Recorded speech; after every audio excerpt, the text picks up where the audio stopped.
Christians, we were not allowed to be with Hindus because they perform pujas using mantras. The Christians say that the mantras bring out the evil in people, that the devil is within them. When they didn't keep their promise to make me a priest, I left the religion and reconverted back to Hinduism. While I was Christian, I couldn't be with my family, was not allowed to be with my family, because they have Hindu beliefs. But now we are back together again. Christianity ruins families. Once I became Hindu again, the Christian people created a lot of trouble for me and my family and for my village. There was a raid between the Hindus and the Christians, and the police came with tear gas. The Christians persecuted me by telling the police that I started the raid against them. Now I am facing court cases and many financial difficulties. How many years were you Christian? 20 years. 20 years? I am 22 years old. I was Christian the first 20 years of my life. I have been Hindu for the past 2 years. My uncle is the Christian priest in my village. When I was Christian, my family used to eat together every day. But now that I am Hindu, my uncle never comes to my house anymore. He doesn't want to talk to me because he hates Hindus. 70% of the people in my village are Christians. We have been taught since childhood that Hindus are evil people possessed by devils and demons. We were told not to play with them or talk to them. We were not allowed to enter their homes or eat their food in case the evil entered into us. Life between Hindus and Christians is full of hate. We don't talk if we meet somewhere in the village, and we don't ever work together. If a well needs to be excavated or a road needs to be repaired, we don't even share the same well. The Christians live at one end of the village and the Hindus at the other end. In that way we don't share the roads either. I used to be very afraid of the Hindus. Our church performs healings. Every 2 weeks there will be big gatherings with other churches from the district, and priests come from abroad to speak, preach, and give healings. They tell us, amongst other things, that the power of the evil will possess us if we don't go to the church or come for these big gatherings. The church in the village next to ours gives money to the people for their conversions, so many people are tempted to accept Christianity. When I was a Christian, everybody wanted to be like the Americans. For us, the West did feel more civilized than our own culture. We thought that we were better than the Hindus. It felt as if the Hindus were stranger for us, and that they didn't belong here in our village. Now, after I have become a Hindu, my Christian friends since childhood don't speak with me. I guess that they are afraid of me now, thinking that I must be possessed by the devil. I found that there are 3 groups of Christians working in the area: the Catholics, the Protestants, and a 3rd group who masquerade as Christians, but I would say are a type of mafia extorting money and using violence against villages to further their own ends. This last group is the largest.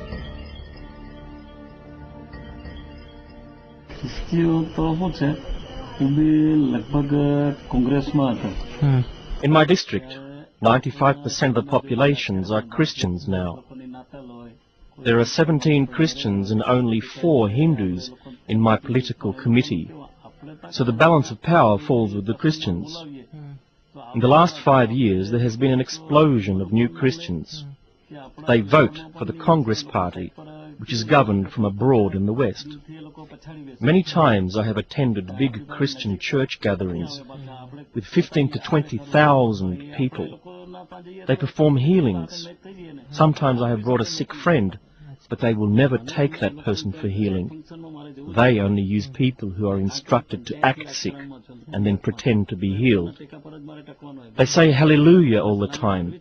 The Father will speak and call God and Jesus and put his hand on the sick one. Christians are told to burn and step on pictures of Hindu gods. After these meetings, the priest drinks alcohol, uses bad language, and talks about women. Many times I have been offered a Christian conversion. Many of the fathers and pastors are my friends because of my political activities. They say that I could have a new house and a good income if I convert.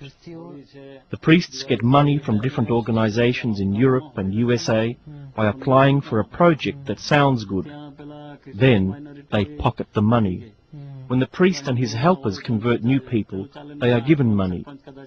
They earn 1,000 rupees for a group of people and 50 to 100 rupees for one or two people. The priest earns double the amount of a pastor. The priest also gets money from every prayer he performs in the church. Every person who comes to pray in the church will put between 5 to 20 rupees in a box for the priest. A while ago, there was a report in the newspaper exposing a priest, pastor, and his helpers who took advantage of the women in the church. During prayers, the lights went out and the women were raped. It was a big scandal. Anybody can start a church and apply for money, and many are doing it. The Christians also take advantage of the Indian government by developing programs for poor Hindu farmers. Christian people cannot apply for this money. It is only designed for Hindus. On the application form they will say that they are Hindus. In that way, they can be awarded the money from different projects. Anything built by Christians is not available for Hindus. The Christians don't share. A Hindu can have a glass of water from a Christian well, but he cannot give water to his cow. Of course, there is a law against this, but who is there to control things? The Christians create anti-Hindu and anti-national feelings, and they are changing the Hindu culture. From threats, bribes, promises, to simple mind games, all three groups use all sorts of methods to convert these villages. A missionary takes school children on a sightseeing trip. In the middle of nowhere, the bus supposedly breaks down and the driver says he cannot get it started again. The children are asked to pray to the Hindu gods to help them. And when the driver tries again, the bus still does not start. Now let us all pray to Jesus, he says. And not surprisingly, Jesus has listened to their prayers. The bus starts. The missionaries take advantage of the poverty, illiteracy, and the innocence of the villages. The same thing is happening not only in Gujarat, but all over India.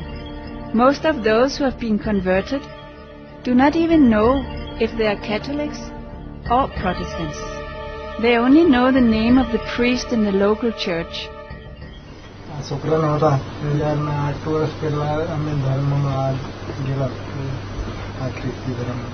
We got converted to Christianity because our son was very sick. We were promised that he would be healed in the church. We were Christians for 7 years, but our son was not cured. That phase was very difficult for us because we could not take support from our family, who were Hindus. We could not be with them. We were told that it was because of Hindu influence that our son was sick. After 7 years, our son was still very sick, so we decided to reconvert back to Hinduism. Now our son is not sick anymore.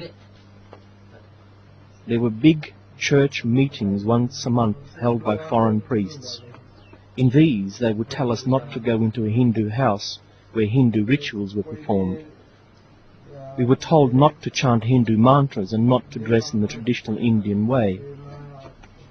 Christian women are not allowed to wear bindis and bangles and everything else that we traditionally wear as Hindus. We should not take any food from Hindus either. We were told that we could eat meat from cows